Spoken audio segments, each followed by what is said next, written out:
Boa tarde a todos e a todas. É com muito prazer que eu apresento o Cris Ferri.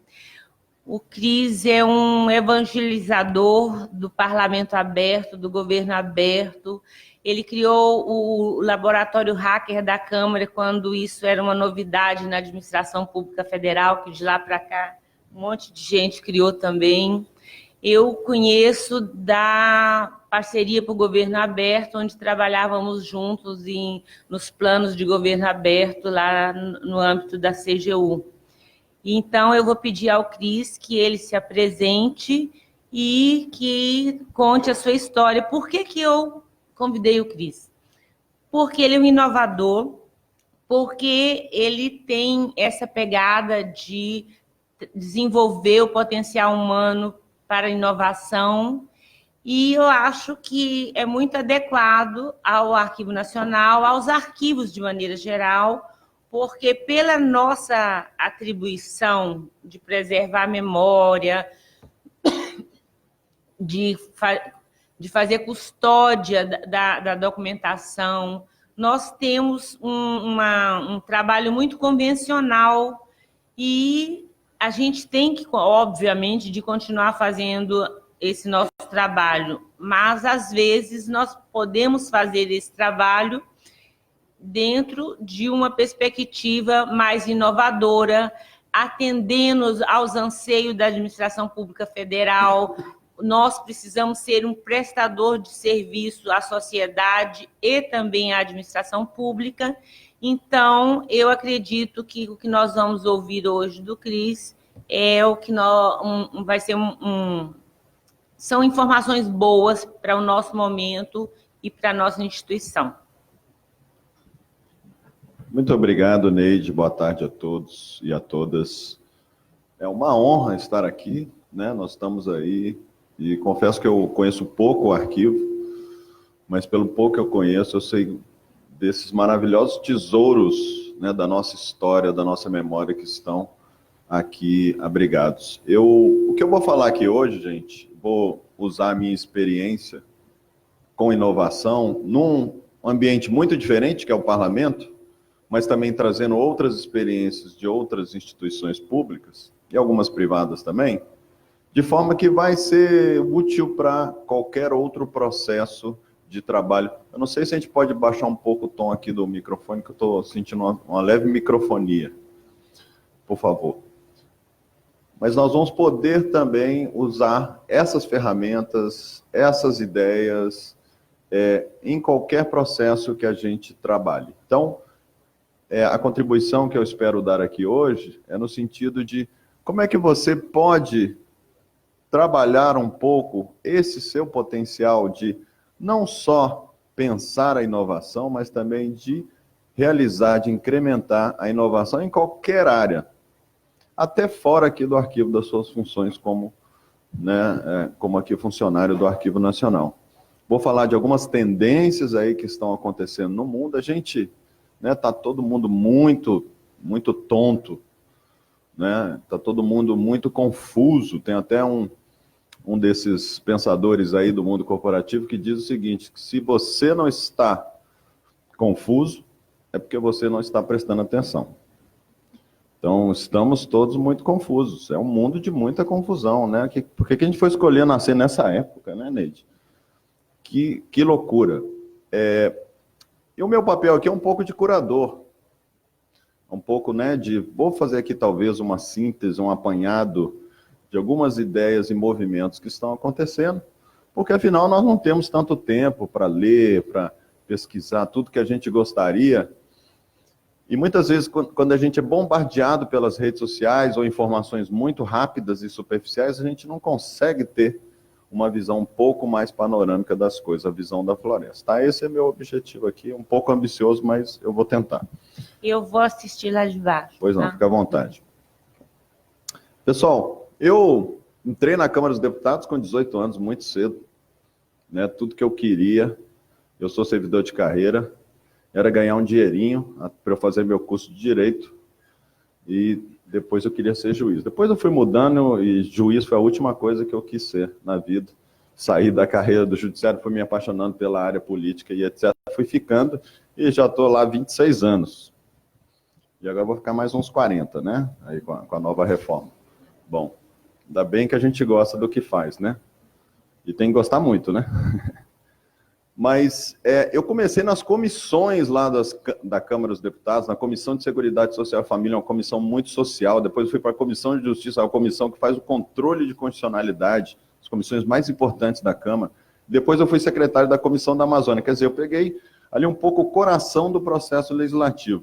Depois eu fui trabalhar numa liderança de um partido. Você sabe que os partidos políticos no parlamento, eles têm uma base de assessoria dentro do parlamento. Porque o parlamentar, ele é eleito muitas vezes, ele é um professor, ele é um historiador, ele é um pesquisador, ele é um advogado, ele é um médico. Ele tem, geralmente, né, ou ele é um sindicalista, ele tem alguma profissão, algum nicho que ele conhece mais, um ou mais, ou dois, ou três. Quando ele chega lá, ele tem que lidar com todas as questões. As 21, 22 áreas de políticas públicas. Como é que ele vota? Como é que ele decide nas outras questões? Aí tem todo um conjunto técnico de assessores, que são especialistas em diversos assuntos, que ajudam tanto o corpo técnico definitivo da Câmara, tem lá uma consultoria, que não é partidária, como dentro das lideranças tem assessores também. Então eu fui coordenador de uma dessas assessorias de um desses partidos. E aí, pessoal, o que é legal, porque você aprende a política como ela é. Então eu passava lá horas no plenário, por exemplo, assessorando os deputados. Às vezes chega um deputado lá que, né, é tão complexo, às vezes, o processo de votação, e o deputado, muita gente critica que o parlamentar não está lá no plenário, mas às vezes ele está lá no cafezinho, que ele está acompanhando a discussão lá atrás, tem televisões, ele está conversando, ele está trabalhando, ou ele está no gabinete, e ele chega muitas vezes para a hora da hora da votação. Então ele precisa de uma informação rápida. Deputado, lembra aquele ponto que nós discutimos antes? Está para ser votado agora. O partido decidiu assim. Ah, tá. Então, esse tipo de orientação, um assessor de plenário dá.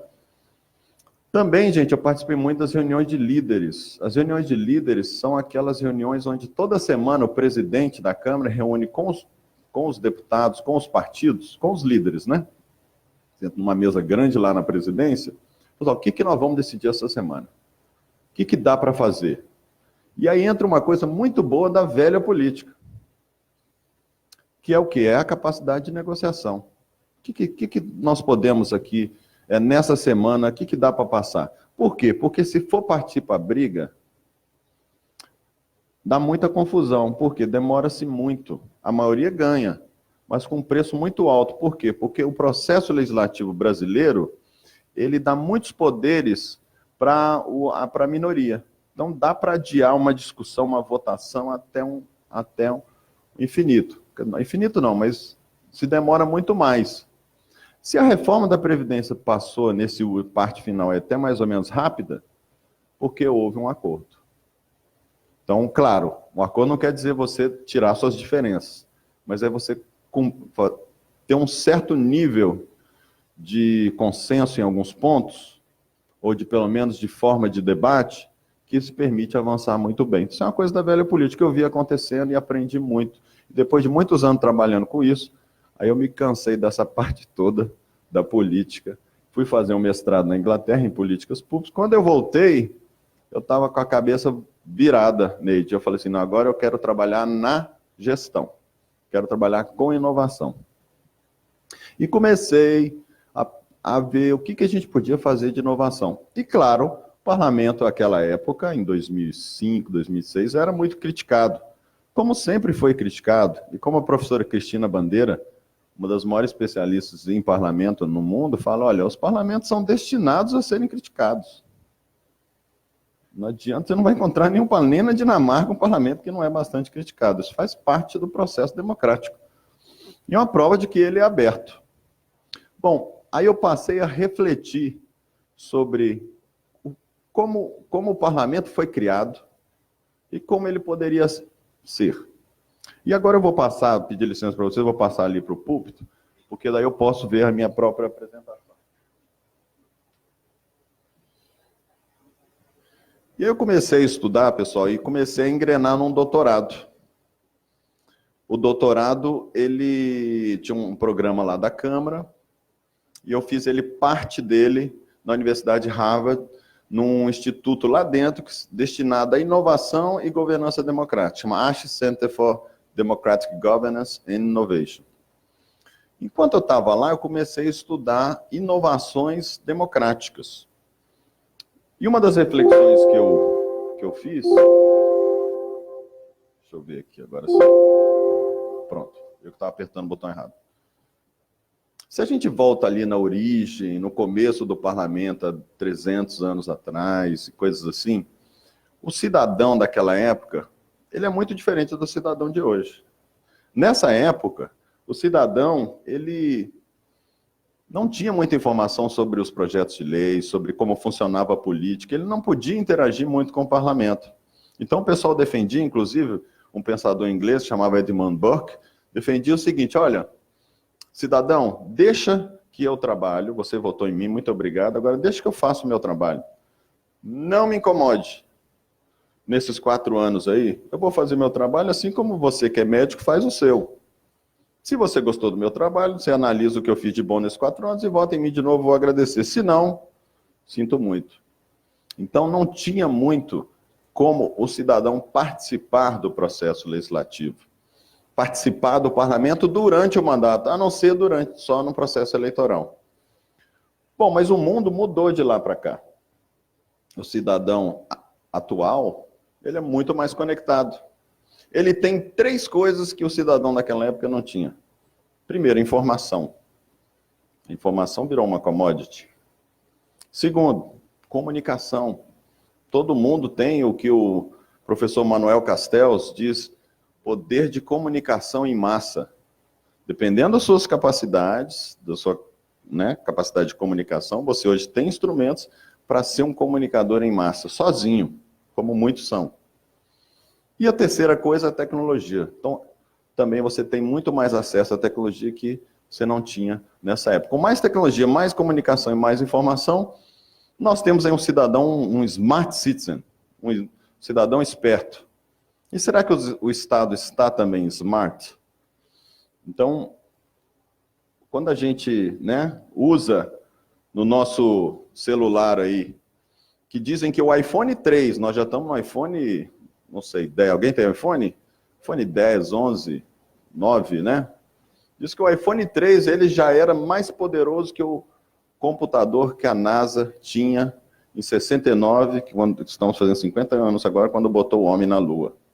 Olha só, esse computador que você tem no seu bolso, espero que seja mais atualizado que o iPhone 3, ele já é mais poderoso que aquele computador que a NASA tinha naquela época. Então você faz tudo pelo celular. Você acessa o seu entretenimento, você acessa o seu banco, você paga imposto, você faz um monte de coisa. Você tem a sua vida e você interage com a sua família. Só que quando você vai interagir com o Estado, muitas vezes o que o pessoal fala é que você tem uma experiência vintage. Você é obrigado a pegar fila. Isso aqui é uma fila de uma junta comercial.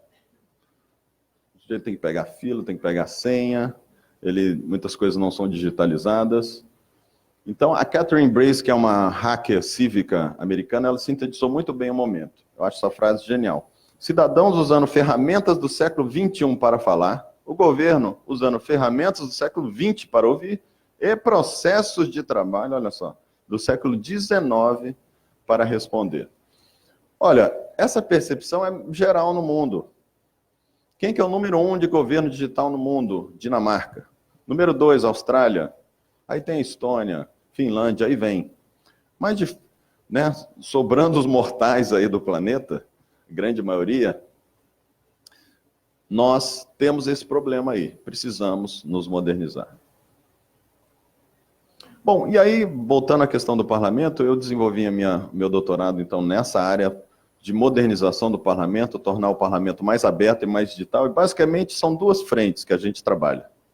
Tá? De novo, eu vou falar aqui de um case de parlamento, e daqui a pouco eu vou falar de outras experiências, nós vamos chegar aí em como a gente pode usar, ou se isso tem a ver com as questões do arquivo, tá? Para eu não falar de algo muito alienígena da realidade de vocês. Primeiro, então, que esse parlamento do futuro, uma conclusão que eu cheguei, é que ele precisa ser melhor visto, melhor entendido pelo cidadão. Por exemplo, nessa semana, muita gente não estava achando o texto final da reforma da Previdência. Você entrava lá na ficha de tramitação, no link, e tinha lá várias informações, destaques, emendas, todo o rito, mas você tinha que entender um pouquinho para chegar e descobrir qual que era o texto final. E depois, rapidamente, a gente já consertou isso. Isso tem que estar lá na frente, assim, em cima. Veja o texto que está valendo. Isso, nós temos que informar um parlamento para que o cidadão entenda, não para que os técnicos entendam. É disso que eu estou falando. Então, visão. Do ponto de vista, de novo, do cidadão, o cidadão entendendo, conhecendo melhor esse parlamento, ele pode falar com ele.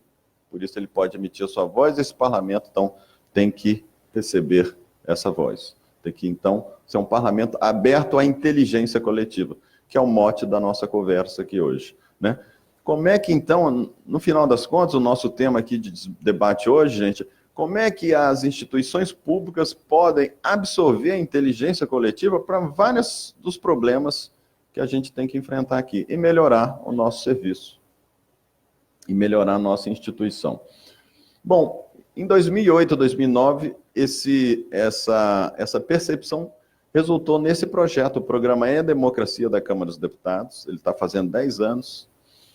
Ele é um portal da Câmara, onde os cidadãos podem interagir com os parlamentares e co-construir as leis. Nós tivemos algumas leis que foram construídas nesse formato, que eu vou mostrar daqui a pouquinho. Isso, gente, acabou gerando hoje o que a gente chama de crowd law, o uso da inteligência coletiva para a elaboração de leis, elaboração de decretos, elaboração de políticas, o que seja. Por exemplo, o Arquivo Nacional quer elaborar algum novo regulamento, uma portaria, alguma coisa assim. Ele pode utilizar esse processo de crowd law para então chamar pessoas, ou o que eles chamam de smart crowdsourcing, ou seja, chamar pessoas qualificadas de fora da instituição que possam ajudar, ou um processo de consulta mais geral, qualquer um pode participar. Isso daí foi um evento que nós tivemos no ano passado. A professora Beth Novak, especialista nesse assunto, foi uma das fundadoras da ideia de governo aberto no programa do presidente Obama. Ela chamou lá 22 especialistas do mundo, eu tive a honra de ser um deles, para desenvolver os 12 princípios de crowd law. Então você acha isso, fizemos uma tradução em português. Tá? Se você botar crowd law, princípios, vai ter assim, os 12 princípios para você trabalhar essa coisa da inteligência coletiva aplicada, elaboração de leis. Bom, passados aí alguns anos, nós tivemos 2013, um ano muito simbólico, que aqueles movimentos de junho, né, chamados movimentos pós-modernos, foram muito significativos. No Congresso, por menos que as pessoas conheçam, isso reverberou muito forte. E os parlamentares falaram, olha, precisamos fazer coisas diferentes, alguma coisa está errada, né? Que movimento esquisito é esse? Cadê os líderes do movimento? São 5 mil microlíderes. Que negócio estranho. Sindicatos não eram aceitos no movimento. Partidos também não. Ia lá o repórter com, né, um microfone, lá com o símbolo lá da sua emissora e né, tomava umas pancadas. Então, as instituições mediadoras estavam muito criticadas nesse movimento. Bom, aí eu já tinha essa ideia de fazer um hackathon, que hoje é uma ideia que já está um pouco até desgastada, né? Mas naquela época, em 2013, fazer hackathons era uma coisa, nas áreas públicas, era uma coisa muito ainda pioneira. E para quem não conhece, hackathon é uma maratona hacker, é um evento onde você, né, convida aí alguns participantes, geralmente pessoas da área de tecnologia, e coloca ali como matéria-prima dados e outras informações, e durante uma semana, 3 dias, 4 dias, um período então de muita intensidade, no nosso caso com servidores e parlamentares, esses meninos estão desenvolvendo aplicativos de parlamento aberto. Olha, foi uma oportunidade tão interessante, ali no Salão Branco, alguém aqui já visitou o Congresso Nacional? Então, quando você entra lá no Congresso Nacional, tem uma entrada assim, principal, a chapelaria, é um salão branco. Então, nós colocamos os meninos ali de noite, viravam à noite, pediam pizza, iam tomando refrigerante, passavam ali sem parar, na pura empolgação de estarem dentro do Congresso Nacional, numa maratona de colaboração. E aqui o que vale? É o espírito de colaboração que se cria. Os meninos sentarem ali junto com, por exemplo, um caso, e quem quiser assistir, tem no YouTube um documentário sobre esse hackathon muito interessante. Tem lá uma cena que mostra o presidente da comissão de orçamento na época conversando com o hacker. E o hacker, olha, muito bravo com ele, né? Desconfiado. E esse hacker queria, né, que era um dos participantes da maratona, eu vou explicar aqui o que é hacker na nossa visão, né? Que é uma palavra aí que está aí com uma conotação hoje, na semana não muito boa nos jornais, mas esse participante, ele queria fazer um mapeamento das emendas orçamentárias. Só que ele tinha uma visão muito leiga, né, muito ingênua, e ali o presidente da comissão foi dando um monte de dicas para ela. Você está esquecendo isso, você usar esse código aqui, você vai pegar um dado aqui que você não está sabendo. Então. E daqui a pouco tá os dois aí, o presidente sentou, daqui a pouco tá os dois ali confabulando de como fazer um projeto, então, de transparência.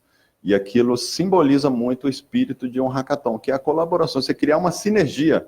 Você fala, olha, nem você é tão malvado, corrupto, ou que seja, parlamentar, nessa visão que a pessoa chega muito arredia, né, em relação ao parlamento, muitas vezes, essas críticas que sofrem o parlamento. E o parlamentar também, ele passa ali a ver os garotos que querem contribuir, né, para melhorar a democracia, com ideias geniais, pensando a coisa de uma forma totalmente diferente, e mais os servidores, né, tem que ter esse triângulo, porque senão nada é sustentável sem os servidores. E aqui o meu foco é principalmente servidores, que nós vamos falar aqui, é de colega servidor para colega servidor. Porque senão vira tudo fogo de palha e as coisas não entram como um processo de transformação real dentro da instituição. Bom, foi tão legal essa experiência, pessoal, que nós criamos, aí o presidente da casa, na época, teve uma conversa, né, nós colocamos o presidente para conversar ao vivo com os participantes, e um deles falou, presidente, está muito legal aqui o hackathon, mas depois dessa semana acabou, né? A gente sabe que é fogo de palha, isso passa. Vamos criar um espaço permanente aqui dentro, para a gente continuar esse espírito de colaboração? Aí o presidente, ótima ideia. Cristiano, já senta lá com os meninos e rascunha um projeto nesse sentido. Trabalhamos um projeto, ele foi maturado, passou pela assessoria jurídica da casa, não sei o quê. Final do ano, pessoal, foi aprovado no plenário da Câmara, criação do laboratório hacker da Câmara dos Deputados. E a palavra hacker foi uma provocação, vocês não imaginam o trabalho que foi convencer, né, que tinha que ter essa palavra ali para os deputados. Quem quiser depois, nos bastidores, eu conto essa história. Bom, e o que é hacker, né? Vamos falar um pouquinho disso daí. Então, essa ideia daqueles que invadem senhas de autoridades, ou que roubam fotos de pessoas e divulgam na internet, né, e criam uma série de problemas, o que a gente pode chamar de crackers. Tá, eu estou simplificando, obviamente, aqui uma questão que é muito mais complexa do que a gente está colocando aqui, mas essa visão de hacker que a gente traz na verdade, hacker é aquela pessoa que conhece tão bem um determinado algo, ele é tão apaixonado por algo que ele conhece, que ele é capaz de desconstruir e remontar. Porque ele é muito bom naquilo. E é esse espírito que a gente precisava trazer para dentro do parlamento, né? Que é espírito então, de experimentação, de curiosidade, de brincadeira. Né? Quantas das grandes invenções do mundo não foram criadas no puro acaso, na brincadeira, pensando uma coisa, gerou outra. Inúmeros relatos aí nesse sentido. Então, o Laboratório Hacker foi, dizem, o primeiro laboratório de inovação pública no Brasil, e o primeiro de parlamentos. Ele vinha de um movimento de laboratórios na Europa. Um dos mais famosos é o Mind Lab, talvez o vovô dos laboratórios da Dinamarca, no poder executivo daquele país. Depois o Media Lab Prado, um laboratório da cidade de Madrid, sensacional, um prédio com 3, 4 andares, com várias pessoas colaborando em vários projetos para a cidade, isso ativando o sistema de empreendedorismo da cidade. Então, cada um de um jeito, tá? Cada um com um objetivo. Tem aquele da Inglaterra, o Policilab também, e outros depois foram criados aqui no Brasil, e hoje nós temos vários laboratórios em várias entidades públicas, né, e privadas também. E basicamente a ideia, no nosso caso lá, é o quê? Precisamos botar servidores, políticos e sociedade para conversar e acharem os pontos de intersecção para criarmos coisas juntas, inovação para parlamento aberto. E aqui é um pouco o espírito, né, do Vale do Silício, que a gente, adaptando, a gente usa, do Reid Hoffman, um dos criadores do LinkedIn. Se você não tem vergonha da primeira versão do seu produto, você já o lançou bem atrasado. É exatamente contra o espírito do serviço público, né? A gente quer fazer as coisas bem certinho, bem bonitinho, porque a gente está cuidando de recursos públicos, a gente não pode gastar um dinheiro que não é nosso, nós somos responsáveis, éticos e tal, mas essa aparente perfeccionismo, aí você planeja muito bem, aí você elenca os requisitos e vai contratar, isso demora anos, depois mais anos para implementar e tem que treinar o pessoal para usar a ferramenta, passaram-se 5, 6, 7 anos. No mundo de hoje, isso não funciona mais. É uma ilusão. Então, isso está sendo totalmente transformado por esse mindset, esse modelo mental que nós temos que ter de inovação, adaptando essas ideias. O que é basicamente uma ideia aqui simples, que o espírito hacker usa? Da metodologia ágil. Então, você pensa assim, ó, você quer fazer um carro. Aí, o modelo normal aí que eu descrevi um pouco é assim, vamos fazer a roda, depois fazer 2 rodas, depois vamos fazer 2 rodas com eixo, depois vamos fazer a carcaça, depois vamos colocar o motor. A metodologia ágil, ela é diferente, não. Vamos primeiro fazer um negócio que já funciona um pouquinho, que a gente já pode brincar. Então, um skate, depois uma patinete, depois uma bicicleta, depois uma moto, e aí sim a gente evolui para o carro. Porque na moto você já vai ter aprendido a fazer motor. Vai ter aprendido a usar pneu, que funciona e que não funciona. Percebe? Esse modo aqui, embaixo, é muito mais rápido e muito mais efetivo do que lá, o método lá em cima. É assim que grandes companhias do mundo estão crescendo rapidamente, as chamadas unicórnios. Né? Aquela startup que em poucos anos alcança o valor de mais de $1 bilhão. A Uber, por exemplo, é uma das mais famosas nesse sentido. O que a gente descobriu, então, trabalhando nesses 4, 5 anos? É bom que eu já posso chegar aqui, já passados muitos anos. Eu fui, então, um dos fundadores do Laboratório Hack, fui o primeiro diretor, fiquei por 4, 5 anos. Falei, olha, tá bom, né? Agora tem que mudar, tem que ter outra pessoa. Fiquei por 4 anos. E agora nós já estamos aí no terceiro ou quarto diretor, que agora é uma mulher, é a Patrícia. Nós aprendemos que nós podemos colaborar com a sociedade de diversas maneiras. Não existe uma regra e um modelo. Assim como a gente pode pensar que o Arquivo Nacional também pode abrir processos de colaboração com a sociedade de diversas maneiras. Para coisas de modernização interna, por exemplo, ou para outras questões, discussão de alguma portaria, algum assunto, ou para dar visibilidade a um texto. Nossa, tantas ideias assim começam a me vir à cabeça assim, quando converso com o pessoal aqui, vou conhecendo, né? Com tantos tesouros que vocês têm. Mas aí, o que é importante é a gente testar o que funciona, né? Então, eu vou dar aqui alguns exemplos. Por exemplo, tínhamos já o portal E-Democracia, esse portal de consulta para o processo legislativo, e a gente precisava melhorá-lo. O que a gente fez? Chamou conjunto de pessoas de diversas habilidades, né? Um cara que é designer, o outro que é pesquisador na área de democracia digital, ou um parlamentar, servidor público da área tecnológica, servidor público da área de informação, e aí vai. Botamos esse pessoal aí em 2, 3 dias de conversação, e o que resultou daí? Os requisitos, olha só, o desenho desse novo portal. São as funcionalidades que essa ferramenta deveria ter. Então, em 2, 3 horas nós tínhamos isso aí pronto, 2, 3 dias nós tínhamos isso aí pronto. Isso talvez fosse uma coisa que demorasse meses dentro no sistema de reuniões fechadas, né? 3, 4, 5 colegas. É sempre assim, né? 4, 5 colegas que vão em nome da instituição decidir como vai ficar aquele portal. E aqui não, a gente abriu para essas pessoas e também para qualquer um de fora que quisesse participar. Então, você está fazendo com regras, com limites, obviamente, não é? Você pode, então, orquestrar essa inteligência coletiva para um objetivo bem específico. Quanto que as pessoas ganharam para fazer isso? Nada. Pelo simples prazer, satisfação, honra de poder contribuir com uma instituição pública, no caso, o parlamento. As pessoas se sentem muito honradas de poder participar desse processo. E foi uma honra para nós contarmos com o seu tempo e energia para esse momento. Um outro exemplo? Aí isso resultou neste portal. Essa aqui é uma das ferramentas. Então, por exemplo, aqui, ó,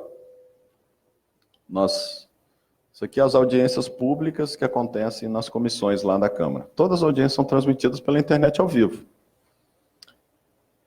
Só que a audiência pública, é uma oportunidade onde os parlamentares querem conhecer um determinado assunto e querem ouvir certas autoridades. E o que acontece? Aqui as pessoas podem entrar, não tem nenhum filtro. Vocês imaginam eu, Cristiano, lá em 2008, na primeira reunião, eu falei assim, Cristiano, aí eu falei, chefe, vamos abrir um portal para as pessoas postarem o que quiserem sobre o processo legislativo. A primeira pergunta que ele fez foi, e se xingarem a mãe dos deputados? E aí foi uma discussão muito grande que a gente teve, e eu defendi, graças a Deus ganhei, yes, que não tivesse moderação prévia. Vamos ver o que acontece?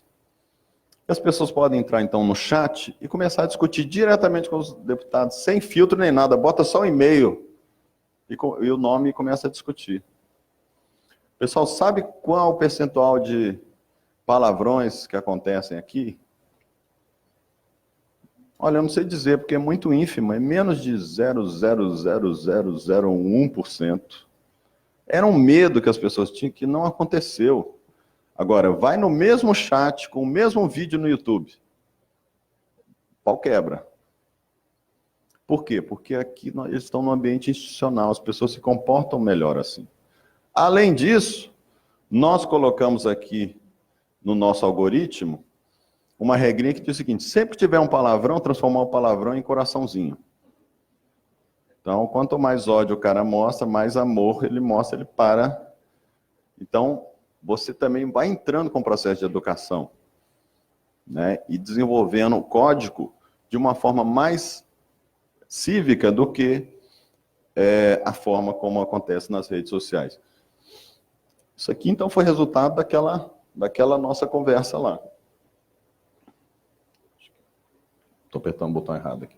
Essa aqui é uma outra ferramenta, aqui é uma forma, olha só, ali é uma participação mais simples. E ó, aqui a pessoa também pode, também fazer perguntas para os deputados. E a própria comunidade aqui ranqueia essas perguntas. Aí os parlamentares estão aqui, né? Aí vem uma pergunta interessante e ele pode usar essa pergunta para, por exemplo, interrogar um ministro que esteja ali. Então, ou seja, inteligência coletiva empoderando o trabalho parlamentar, não substituindo, olha só a diferença, empoderando.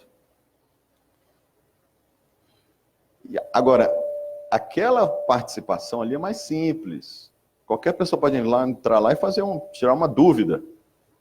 Pô, 70 anos eu vou aposentar? Coisas assim. Aqui não, aqui é o Wikileges. É uma ferramenta que nós desenvolvemos, o seguinte, tem lá a versão inicial de um projeto de lei. O parlamentar ele faz um vídeo, convida as pessoas por um determinado tempo, discutirem e comentarem os projetos. O artigo mesmo, o texto da lei. Aí aqui é uma participação mais técnica, mais profissional, de especialistas. Então a pessoa entra aqui e pode fazer uma emenda como se fosse parlamentar. Então ele brinca de ser parlamentar. Então ele vem aqui, por exemplo, esse aqui pegou o mesmo texto e acrescentou essa parte. Ó, já fica visível para você ver as diferenças. Tudo de maneira automatizada. Aqui ó, ele retirou essa parte. A gente aperta o botão aqui, isso aqui automaticamente está disponível. Um relatório simplificado, sintetizado para o parlamentar com as ideias mais discutidas, bem discutidas e etc. Isso aqui, gente, está disponível gratuitamente para qualquer instituição pública usar. Está numa parceria que a gente fez no Interlege, no Senado. E Depois eu posso explicar como acessar isso, né? Não há porquê a gente não disponibilizar, a gente não fazer, a gente faz uma ferramenta, um órgão público, que não disponibilizar para outros órgãos públicos. Ó, essa aqui, ó, o Marco Civil da Internet, foi uma lei que foi construída nesse modelo. O deputado Alessandro Molon, daqui, ele era o relator e ele pegou essas ideias lá do Wikileges e falou. E ele foi mais adiante. E aí foi uma coisa que veio dele, tá?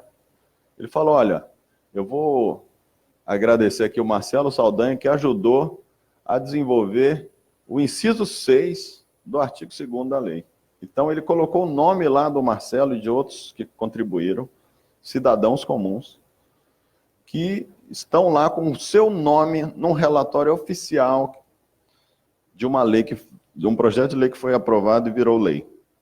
Ou seja, ele compartilhou os créditos da feitura da lei com o cidadão. Ó, de novo, aqui a inteligência coletiva como, né, um alavancador, um agregador. Veja bem, ele não substitui a assessoria que o ajudou, não substitui o trabalho do parlamentar, mas ele ganha uma vitamina extra, né? Ele ganha uma inteligência a mais. Se todo mundo está usando a inteligência coletiva lá fora, as instituições privadas, o mercado, por que os órgãos públicos não podem usar? Aqui uma experiência de transparência, eu falei muito da participação, da voz, né? E eu vou encerrar aqui a parte de parlamento. Ó, aqui os discursos parlamentares, tá? Então você entra lá, a página da Câmara é muito boa, você coloca o nome do seu parlamentar, do discurso que ele fez, assim, em poucos minutos já tem disponível o áudio, depois tem um pessoal que revisa e o texto também. Aí vieram os hackers e transformaram nessa experiência aqui, ó, em bolhas de sabão. Aqui você vê os temas mais falados, ó, educação, Zona Franca de Manaus. Quando você clica dentro da bolha, você vê os deputados que mais falaram. Os mais cabeçudos são os mais falantes daquele assunto. Então, de novo, aquela visualização anterior não é substituída por essa, é uma forma a mais. Isso aqui foi desenvolvido na Maratona Hacker, né? Então, os próprios parlamentares usavam isso, que essa ferramenta já foi substituída por outra, né? Que é a ideia de que podemos pegar os nossos dados, fazer uma que chama visualizatona, que é uma maratona hacker para visualização de dados, está muito em voga hoje, porque ela é mais fácil de fazer do que aplicativos. Eu falei assim, vamos pegar aí os nossos dados, e aí bota esses meninos aí com ideias malucas, eles vão apresentar ideias como essa. Imagina, bolha de sabão, né, bolas, que vão agregar informação, que vão dar uma transparência num outro nível, que nós não tínhamos pensado. Bom, mas vamos falar um pouquinho da gente agora, né? Aí, pessoal, a gente lá no Laboratório Hacker, que é um espaço bem legal, quem for lá na Câmara, me dá um toque, eu vou deixar meu e-mail no final, quiser tomar um café e ir lá conhecer. Você já foi lá, Neide? Inauguração. Vixe, mudou muito de lá para cá. Tava feinho naquele tempo.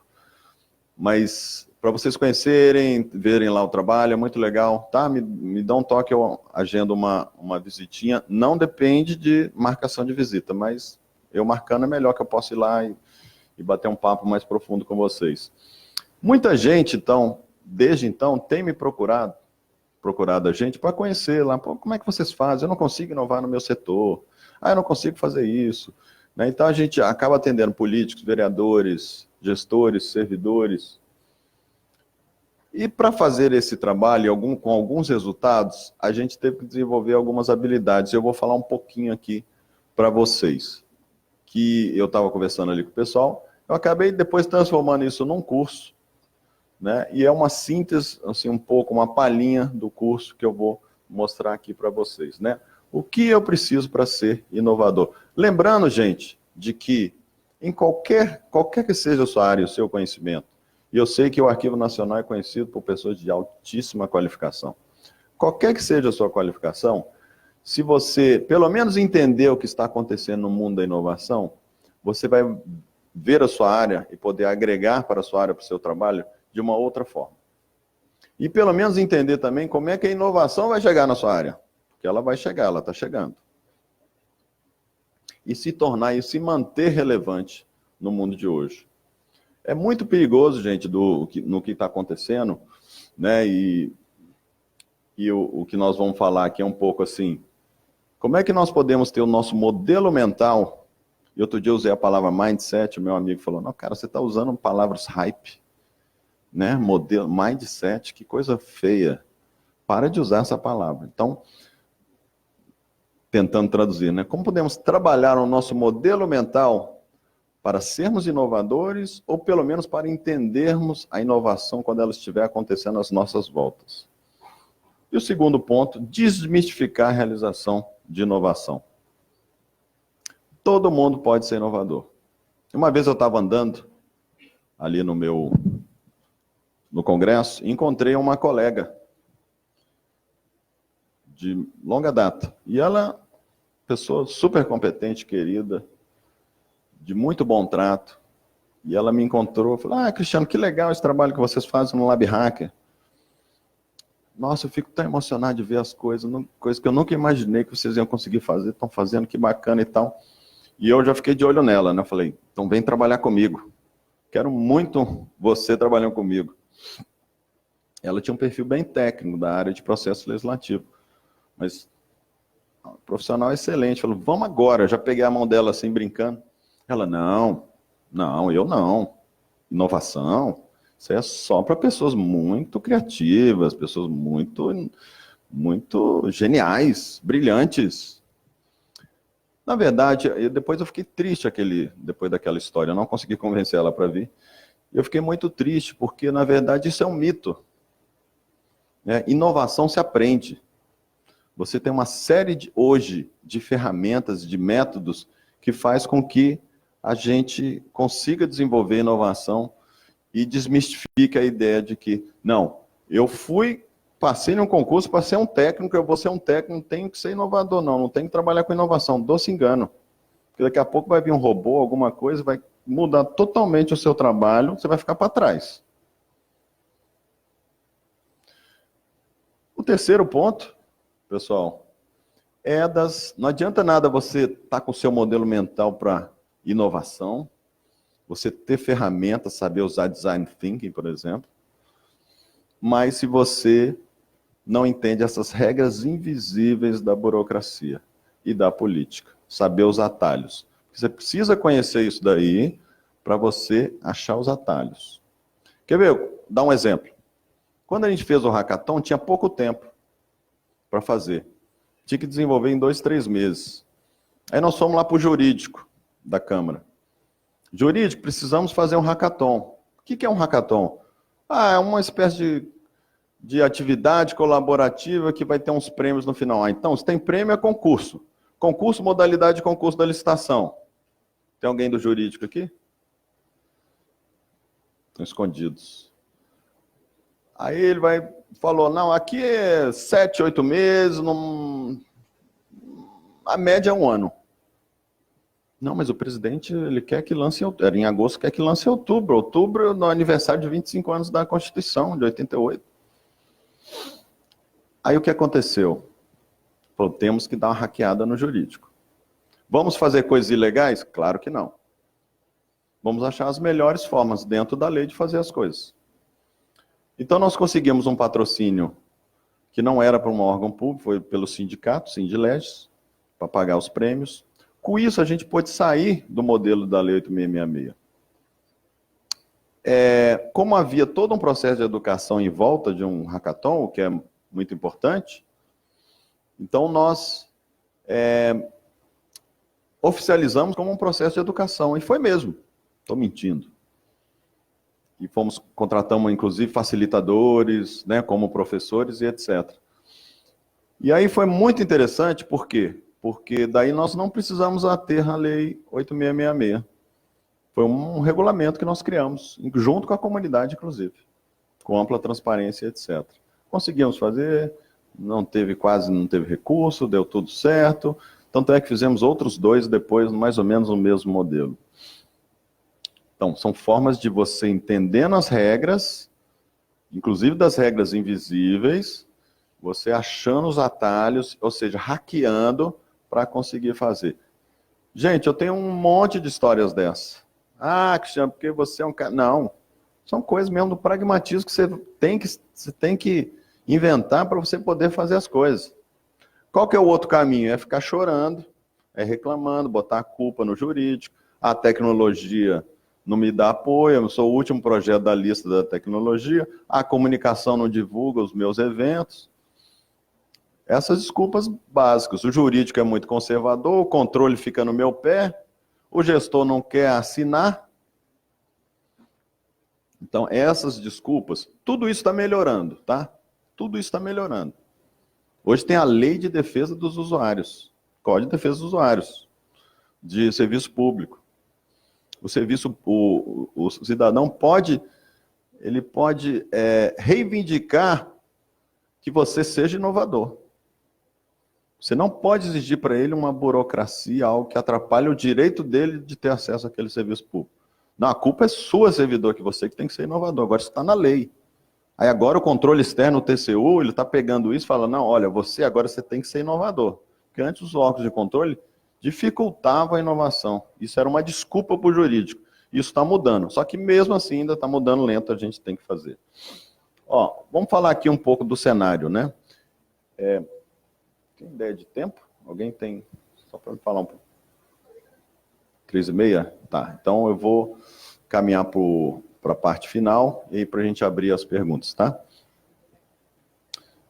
Gente, passamos aí para um mundo que está num cenário muito estranho, né? Um aperto orçamentário muito grande, no caso do Brasil, né? É claro que tem aspectos muito ruins aí que tem que ser trabalhados, desperdícios, etc.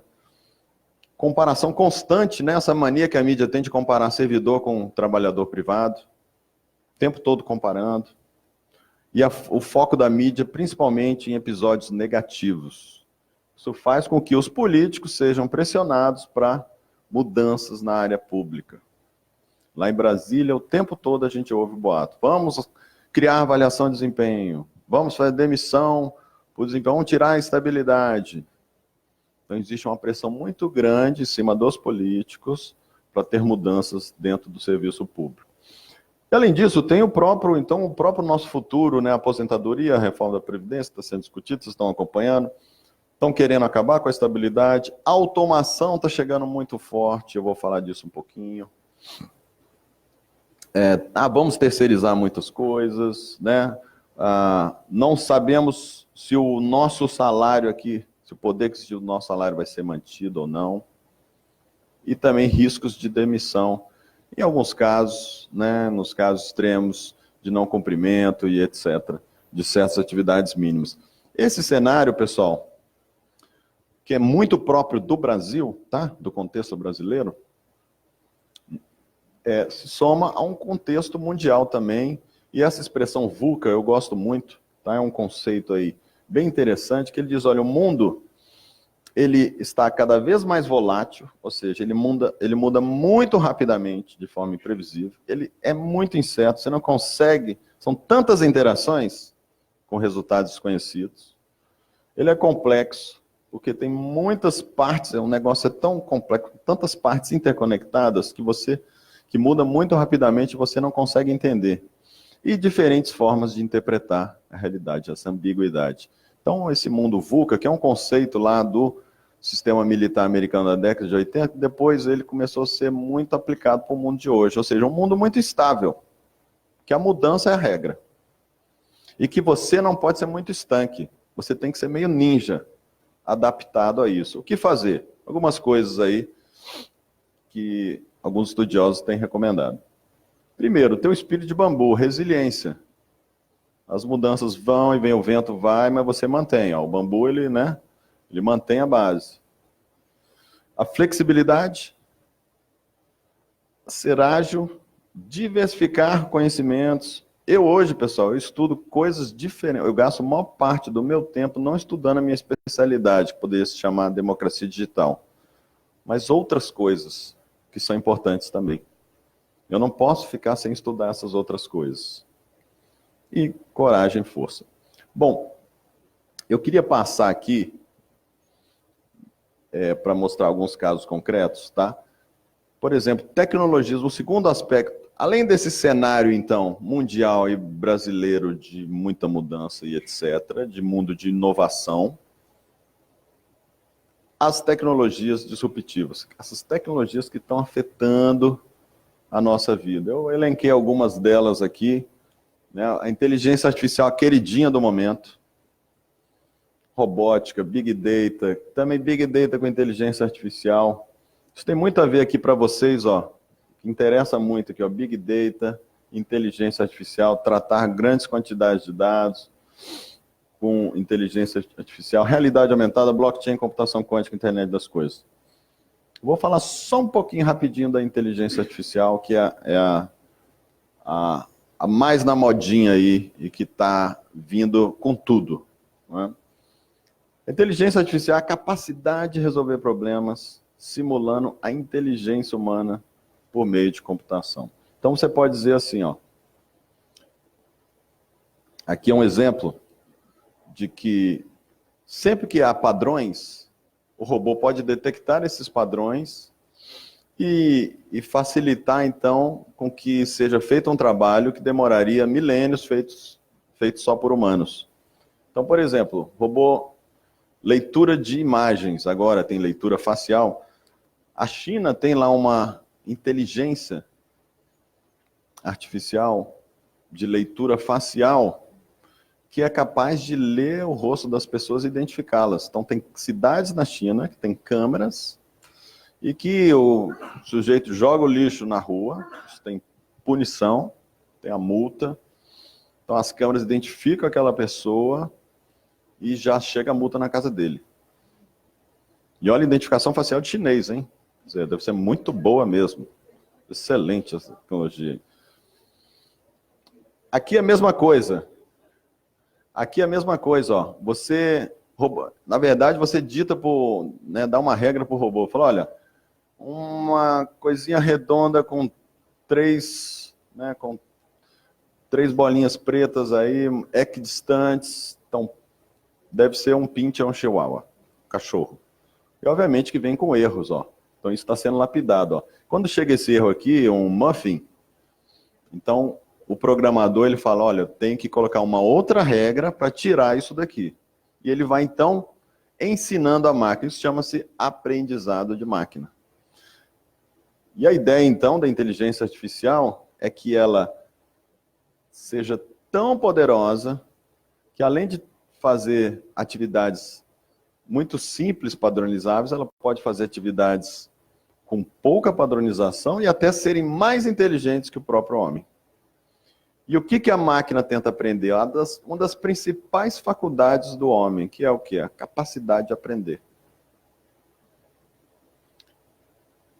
Então, vou passar aqui rapidinho. Por exemplo, realização na área da saúde, muito investimento disso, né? Quer dizer, olha, se você... E tem também alguns países, uma espécie de... Como se fosse uma caixa de saque eletrônico. Você entra lá, uma cabinezinha, você fala, olha, eu estou sentindo aqui coriza, meu nariz está escorrendo, o meu olho está vermelho. Você vai respondendo ali no computador as perguntas que ele vai dando. Depois de responder tantas perguntas, toca um telefone, então tem um médico à distância que vai, olha, pelos seus dados aqui, tem 90% de chances que são cruzados com dados do mundo inteiro, de base de casos similares, que você está com uma rinite alérgica aí. Aí ele conversa um pouco mais para saber alguma peculiaridade, se não há.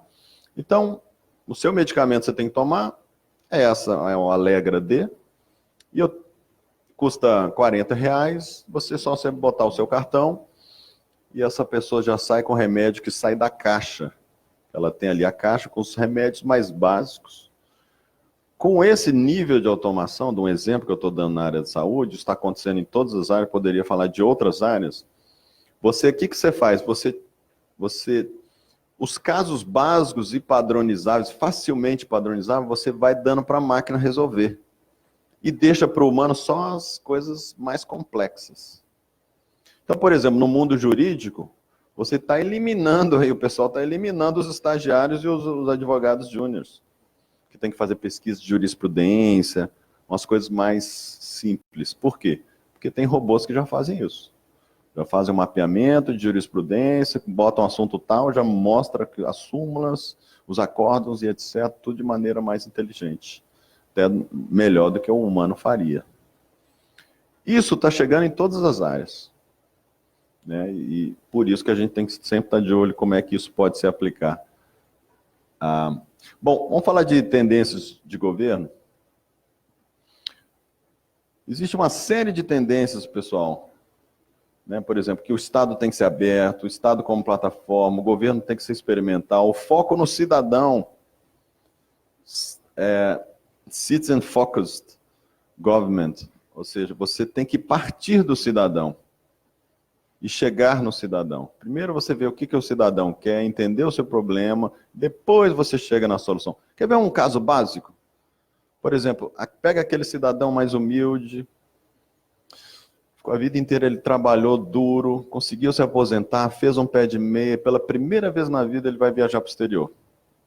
Aí ele descobre que tem que tirar um documento especial para viajar no exterior que se chama passaporte. Aí você fala assim, vou tirar um passaporte.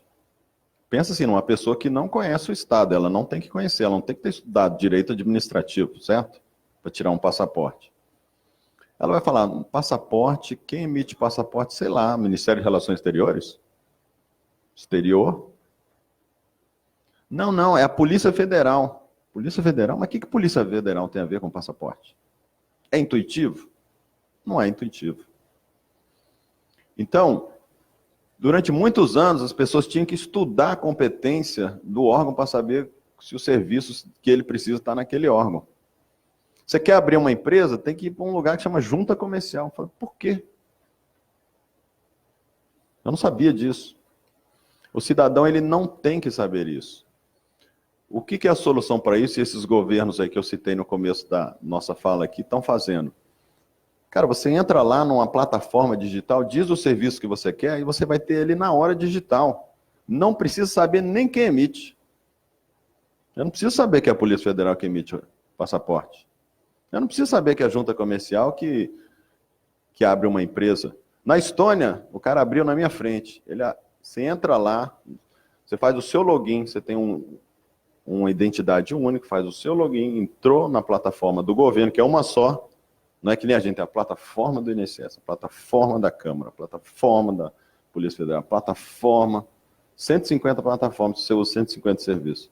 Você entra numa plataforma, coloca, e você cria essa empresa em 18 minutos. Você cria essa empresa em 18 minutos. Todos os serviços lá são digitais. Só 3 coisas não são digitais. Casamento, né? Ainda bem, né? Divórcio e registro de imóveis. O resto tudo é digital. Né? Criou mesmo. E agora a Estônia é tão esperta que ela falou o seguinte, seu país é burocrático, empreendedor? Então cria a empresa aqui no meu e paga imposto aqui para mim. E você não precisa nem vir aqui. Você vai só na minha embaixada, eu te dou uma carta, tipo um CPF, né? E com esse CPF você entra aqui na nossa plataforma do governo estoniano. Né? Você não vira cidadão, mas você vira um contribuinte do... Olha que legal. E aí você entra lá, faz, registra a empresa, cria a empresa, tudo virtual, começa a pagar imposto lá para eles. E pode produzir o que você quiser, onde você quiser.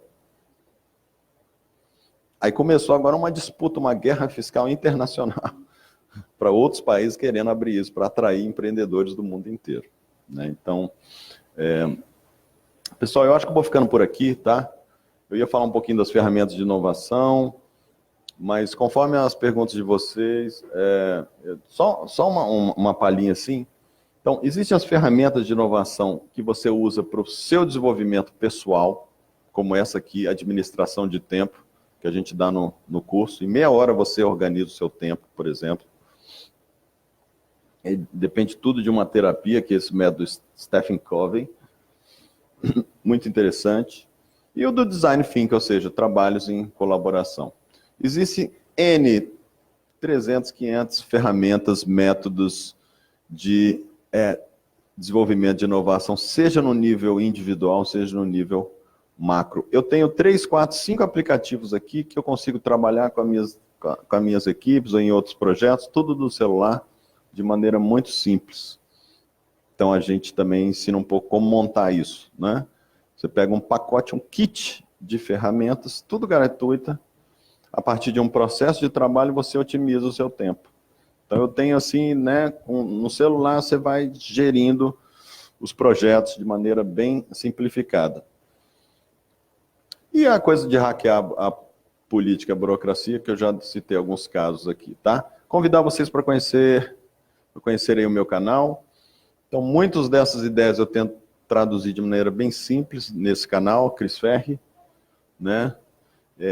São vídeos sobre inovação, sobre democracia digital. Então, convido você para se inscrever, ativar a notificação, o sininho lá que você recebe, tá? E aqui também, depois eu vou compartilhar isso para a Neide, aí, para todo mundo. Aqui, ó, nesse link, você pode entrar, já entra agora. Só botar o seu nome e e-mail, você recebe o começo desse curso gratuito, que chama Servidor Inovador. Tá? É uma palhinha do meu curso inteiro, que eu vou lançar em agosto, em primeira mão, mas eu convido vocês, já podem acessar uma palhinha, digamos assim, do curso, tá? Com os vídeos bem facinhos, assim, bem simples, porque curso online com participação em fórum, exercício, isso é muito chato. Vamos fazer curso online tipo Netflix, como uma série. Você vai vendo, assistindo devagarzinho, assiste no carro, né, que você pode se divertir um pouco, uma coisa mais leve e aprendendo rapidamente algumas coisas aí, em especial essas coisas que nós falamos aqui. Eu queria agora ouvir vocês, comentários, ideias, sugestões. Se você quiser fazer uma pergunta assim, eu tô aqui trabalhando com tal coisa, eu queria uma ideia de como inovar nesse sentido. Não sei se pode fazer essa pergunta, Neide, pode? Melhor não, né? Não, pode sim. Ou algum outro assunto aqui que você se interessou, eu estou à disposição.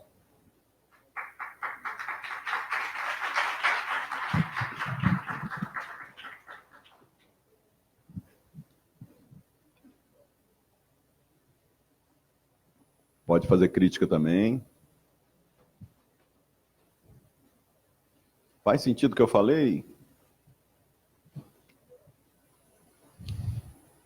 Já pelo menos alguém deu um ok ali, um like. Bom, enquanto não aparecem as perguntas, eu vou só te dar esse feedback, faz sentido o que você falou.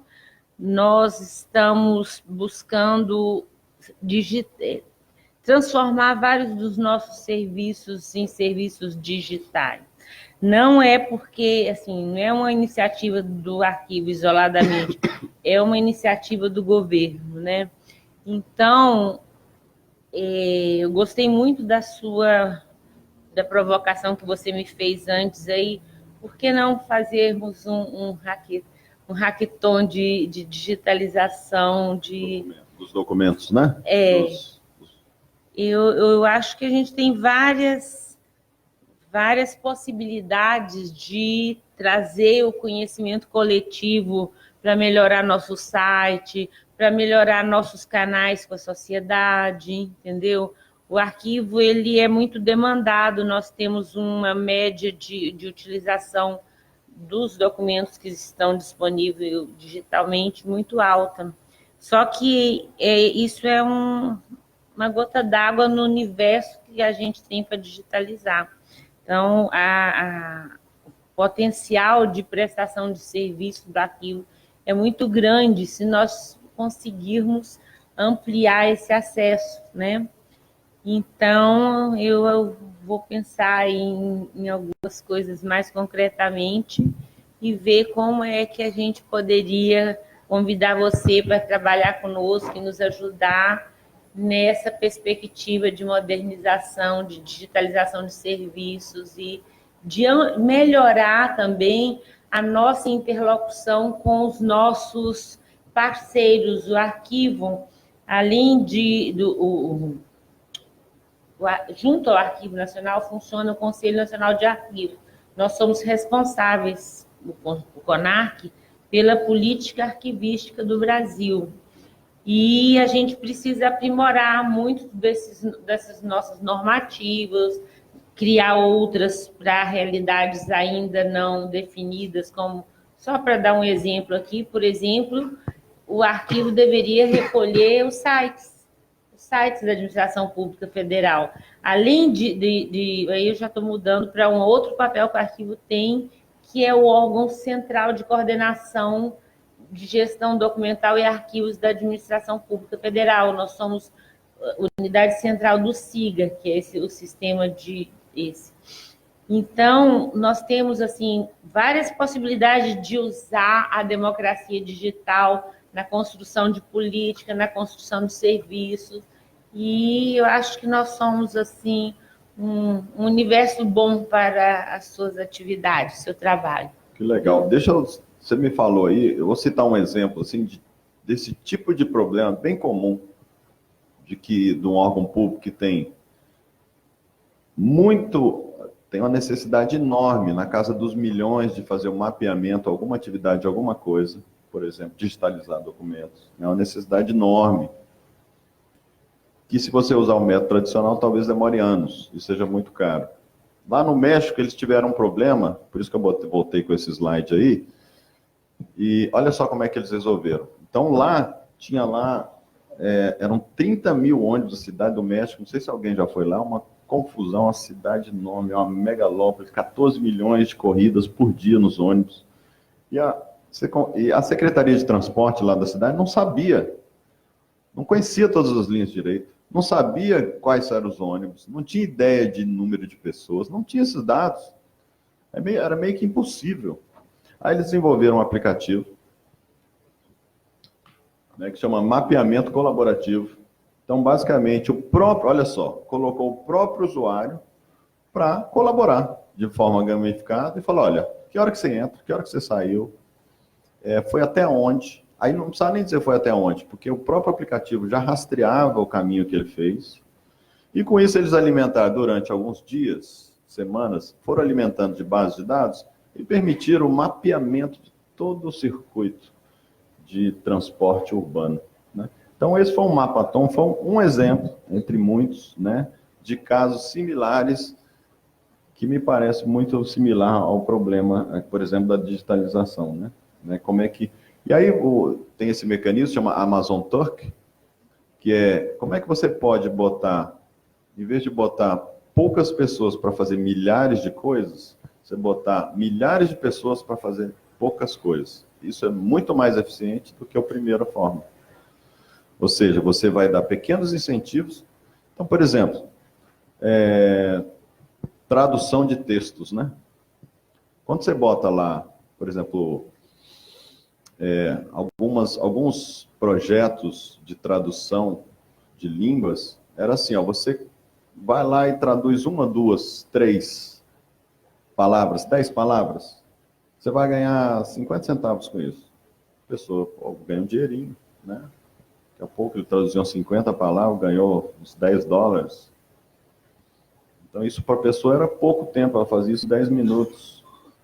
Só que ela botou lá 5 mil pessoas fazendo isso, rapidinho ele conseguiu traduzir quase toda uma língua.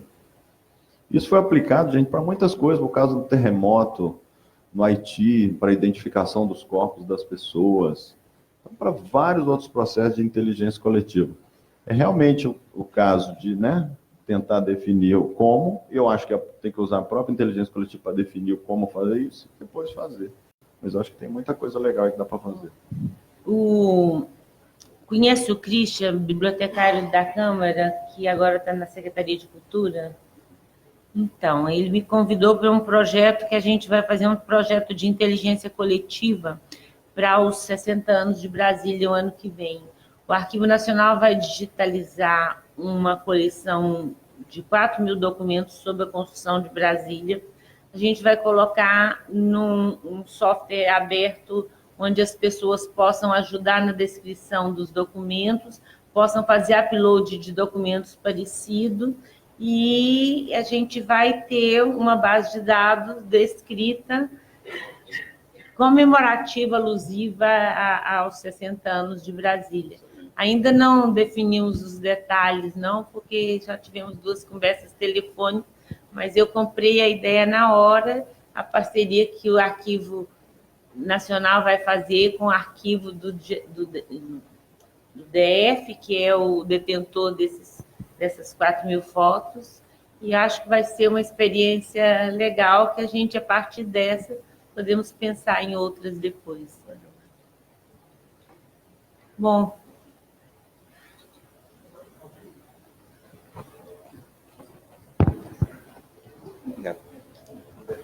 Obrigado. Oi, eu sou o Zé Massa, aqui da assessoria de comunicação. Na verdade, eu tinha uma consideração e uma pergunta, talvez. Considerando que a diretora falou, a gente tem nosso acervo divulgado nas mídias sociais do Arquivo Nacional, e um retorno que a gente teve em função da inteligência coletiva agora, que a gente está conhecendo o conceito, foi que alguns itens do nosso acervo tiveram a sua descrição aprimorada, em função deles terem sido divulgados nas mídias sociais. A gente chegou a ter até algumas correções de data, porque como a gente faz, tem um acervo iconográfico muito extenso, de jornal e tal, a gente às vezes divulga uma foto e pelo modelo de um ônibus que está circulando naquela foto, uma foto do Rio de Janeiro dos anos, que a gente de repente achava que era dos anos 60, e a pessoa vai, não, é dos anos 50, porque esse modelo foi descontinuado na década de 60, e a pessoa traz uma informação que pode, inclusive, agregar a descrição que a gente oferece nas nossas plataformas de acesso aos documentos, né? Então, a gente já tem isso de uma forma espontânea, né? Sem a gente necessariamente ter isso articulado aqui na casa. Mas uma outra questão que você colocou, que é a questão da inteligência artificial, fazendo a ponte com a nossa última palestra, que foi sobre inteligência artificial dentro desse mesmo ciclo, aplicada à classificação de documentos, né, de arquivo.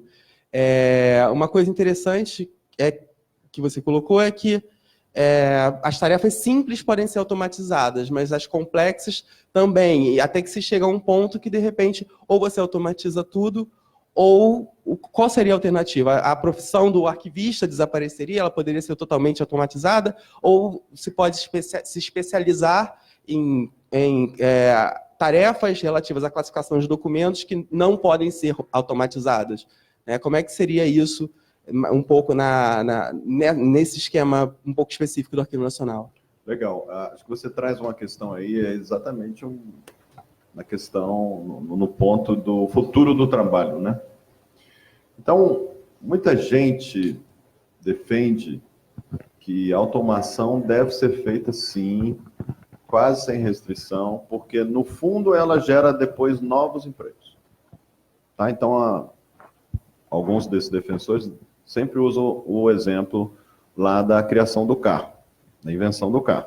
Então, nós tínhamos lá, né, cavalos, carroças, depois carroças mais poderosas, com cavalos mais poderosos, e alguns inventores da época diziam o seguinte: vou inventar a super carroça do século, o futuro do transporte vai ser uma super carroça, uma carroça com 10 cavalos. E veio alguém e falou: não, é uma coisa nova que vai surgir, que depois se transformou no carro. Quando o carro foi criado e depois ele foi industrializado, muitos treinadores de cavalo perderam seus empregos. Muitos fazendeiros que criavam cavalos perderam seus empregos. Muitos veterinários perderam seu emprego. Mas muitos outros empregos foram criados na indústria automobilística. Né? O cara que produz o carro, o cara que desenha o carro, o cara que vende o carro, a oficina mecânica, etc. Então, tem um conjunto de pessoas que defende, está acontecendo a mesma coisa para a inteligência artificial, que é uma super automação, né? É uma automação turbinadíssima. E outros dizem, não, chegamos agora num ponto que esse tipo de automação vai gerar novos empregos, mas vai ser impossível suprir a necessidade de empregos que vão ser necessários, inclusive num aumento crescente da população previsto para chegar a 10 bilhões em 2050. O Yuval Harari, de Sapiens, Homo Deus, um deles. Ele acredita que vão surgir novos empregos, mas certamente haverá uma necessidade de qualificação muito grande para que as pessoas possam ocupar esses empregos, e que a grande maioria não terá a qualificação necessária para isso, e que o governo vai ter que pensar em outra forma de manter pessoas ocupadas, porque certamente não vai ser pela via do emprego. É isso aí. Ou seja, você vai ter pessoas que vão precisar ser super qualificadas para, por exemplo, ser administradores de robôs. Então, um arquivista do futuro pode ser um gestor de robô. Ele vai fazer o papel de 50 arquivistas, vamos supor. Estou chutando aqui, tá? Mas é um pouco tentando adaptar essa ideia ao caso aqui em questão. E o resto do pessoal, o que nós vamos fazer? Para onde que vai esse povo? É essa a questão. Aí, e se diz, então, que isso vai criar uma horda de ociosos, de pessoas ociosas no mundo. Que o próprio Harari diz, olha, em 2030, ele faz lá, acho que é 2030, nós vamos ter milhões e bilhões de pessoas não só desempregadas, mas não empregáveis. Não empregáveis em nada. Elas não serão úteis para o mundo. E aí por isso que é muito forte a ideia da renda mínima universal, né?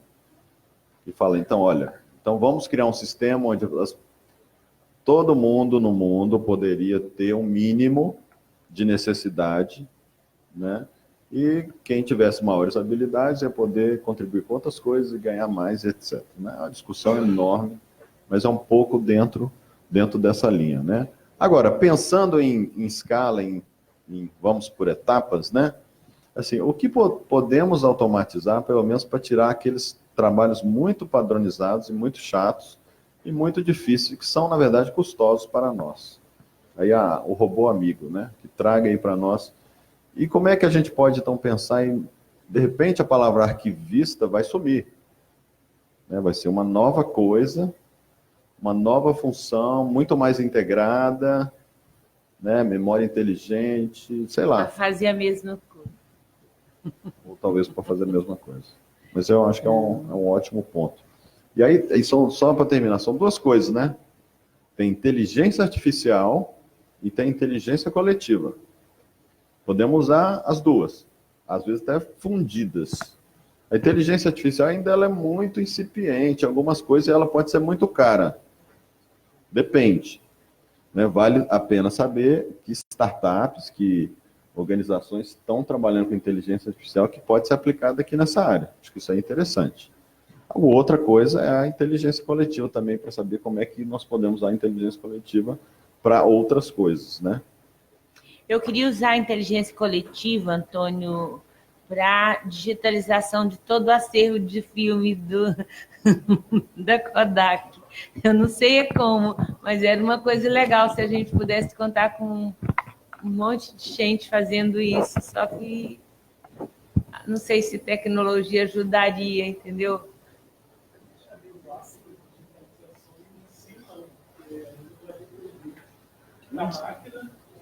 Tem que projetar o filme para digitalizar ele, né?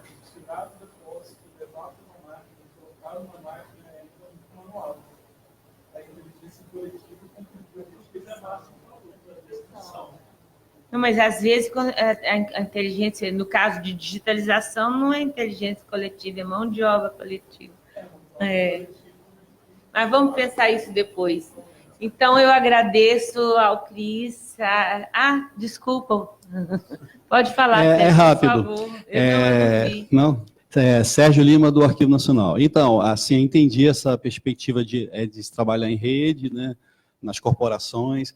Assim, eu queria que você comentasse quando se desenvolve um projeto de inovação lá no Congresso, porque tem aquela equipe sempre que é a dona do negócio, mas como que se envolve outras pessoas que não são as donas do negócio, especificamente? Porque, às vezes, uma pessoa que não está ali naquela equipe pode ter uma ideia maravilhosa, só que ela não está ali trabalhando naquele contexto voltado para aquela inovação específica. Como fazer com que outras pessoas participem, não só que fique restrito àqueles donos do negócio dentro da empresa, exatamente. Olha, ótima pergunta. Esse é um problema crucial de tudo quanto é organização. É muito difícil colaborar dentro da área pública. Há muito ciúme, né? Há brigas, disputas, né? O projeto é meu, é seu. Isso é intensificado pela uma divisão departamental antiquada que não corresponde mais ao mundo de hoje. Por exemplo, tecnologia separado de comunicação, separado de informação, separado da área de negócio. Esses modelos, que é um pouco o modelo fordista, weberiano, né? De hierarquia, não também corresponde ao mundo de hoje. Nós precisamos de ter... Um dos pontos que eu discuto bastante é inovação organizacional. Eu passei a estudar, tem um conteúdo muito bom, gente, é um blog que vocês podem assinar, tá? Gratuito, chama Corporate Hackers. Assim, estamos hackeando as corporações. O pessoal que estuda inovação dentro de organização. Como é que podemos ter arranjos organizacionais que ajudem a inovação e não atrapalhem? Porque a gente sabe que o custo de desenvolvimento interno de inovação é enorme. Você vai criar um grupo, vai ter as brigas, aí o diretor vai indicar alguém que não é exatamente muito bom naquela área só porque é de confiança do diretor, e aí você não consegue botar as melhores cabeças. Esses problemas, né, Neide, são tão difíceis. Isso acontece demais lá no Congresso, em todo lugar. São problemas complexos, a gente precisa das melhores cabeças, mas você consegue botar as melhores cabeças? Não consegue. Você vai botar quem lá, os que mandam, que indicam. E aí você tem, às vezes, um grupo, muitas vezes, medíocre. Como que nós podemos pensar num formato, botar as melhores pessoas, as melhores cabeças da instituição naquele assunto, independente de onde trabalham? Então, talvez um modelo task force, né? Você cria um grupo, tropa de elite, né? Criar esse grupo, destaca quem são. O cara tem um cara bom de machine learning, ele está na área de comunicação, não interessa. Pega esse cara. Tinha um cara lá que era muito bom de drone, ele era operador de áudio, não interessa. Traz ele para cá, botar esses caras. Agora, tem 3 meses para apresentar um protótipo. Entregou, desfaz o grupo. Não, queremos fazer um outro protótipo. Então, volta o grupo de novo, bota outro pessoal, cria outro protótipo, né? Então, alguma coisa assim, entendeu? Poderia ser uma possibilidade, mas muito, isso é um problema muito comum, viu? Que você está tocando aí, a gente sofre demais. Nossa, como é difícil colaborar, né? É tanta briga de ego, de vaidade. Eu trabalho muito esse conteúdo, assim, de lidando com o ego do colega. Porque eu demorei muitos anos para entender isso, e isso não é simples. Você precisa entender que o colega tem ciúme. Às vezes não é má pessoa, não. Eu já fui prejudicado por colegas que eram até amigos. Não era por maldade, não, mas o cara não consegue controlar. O ciúme é mais forte que ele. Não consegue. E ele não... Aí ele era conservador, não fazia inovação. Aí eu falo, não vamos fazer, João não quer, então eu vou fazer sozinho. Não, então também eu não vou deixar você fazer, não. Não sei se já aconteceu com vocês isso. Não, né? Acho que é um caso isolado meu. Tá. Então, isso acontece demais. Então, por exemplo, acho que a gente tem que desenvolver algumas técnicas, aí faz parte do hackeamento, né? Esse hackeamento bom. Desenvolver algumas técnicas para ir trazendo o colega, né? E, em alguns casos, deixar ele também ter os holofotes. Já que o ego é importante, vamos trabalhar com o ego. A vaidade é importante, nós somos vaidosos. Vamos, então, fazer um sistema que, de forma sadia, todo mundo tenha os seus créditos, né? Possa ser... Nós queremos também que a nossa reputação melhore, nós temos oportunidades, né, de subir, de ter visibilidade. Vamos criar um sistema para que isso aconteça, né? Que isso possa acontecer e a gente minimizar isso. Mas ótima pergunta. Pena que é um problema que só eu tenho. Não, não é só você não, todo mundo tem. É complicado. Quando a estrutura burocrática, né, do serviço público que faz com que a atuação se dê por feudos. Você estava falando aí de exemplos de países onde, num portal único, o cidadão pode encontrar diversos serviços, O todos Brasil os já tem serviços. isso hoje, tem um portal de serviços, né? Nós já temos, ainda falta muito serviço, mas... Está caminhando para isso, né? A Islândia é o modelo que eles querem atingir. Mas a gente, aqui no Arquivo Nacional, a gente está...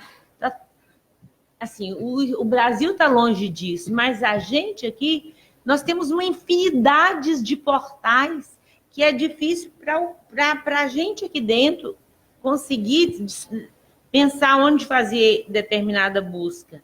Então, assim, o objetivo de criar um portal do arquivo, por exemplo, eu já acho uma meta louvável para a gente conseguir trabalhar, porque hoje você precisa ser especialista em arquivo para você saber em que portal, em que local eu vou fazer a busca, porque ela não está integrada, né? Então, nós temos, assim, vários prejuízos decorrentes desse modelo organizacional onde nós estamos inseridos, que não colabora para que haja essa questão da inteligência coletiva e uma participação das pessoas por projetos, de forma, numa estrutura mais matricial, que possibilite você aproveitar, hoje está aqui, amanhã está ali, né, ter mobilidade. Então, assim, é desafio. Eu vejo muitos os problemas, não tenho a solução para todos eles, mas eu acredito, com a capacidade do pessoal que eu tenho aqui, né, são pessoas altamente qualificadas, que se a gente se dispor a pensar diferente, de tentar ver como a gente pode fazer diferente aquilo que sempre foi do mesmo jeito, é possível que nós possamos prestar um serviço de qualidade, ser um prestador de serviço reconhecido para a administração pública federal, que é o que a gente tem que fazer, né? Fazer a custódia, recolher documentos, prestar a assistência do ponto de vista da gestão documental. Então, assim, são muitas coisas que nós podemos ousar fazer, mas a primeira coisa é parar, recuar, olhar o que a gente tem e falar como é que eu posso fazer isso diferente num novo tempo que eu estou vivendo, né? Daí. Tá bom, gente. Eu queria, então, me despedir de vocês, agradecer muito a atenção, todo mundo da logística aí que ajudou aqui no evento. Parabenizar a Neide por esse empenho, né? Muito bom ouvir, né, de uma gestora essa vontade de fazer essa mudança. Não é fácil, né? A gente tem aí processos, né, muito intrincados de anos, que a gente, né, de legislações antigas, de ranços da cultura burocrática. Então, parabéns por essa iniciativa. Contem comigo, né? Passando lá por Brasília, me dá um toque para a gente tomar um café e chorar as mágoas juntos e comemorar algumas vitórias também.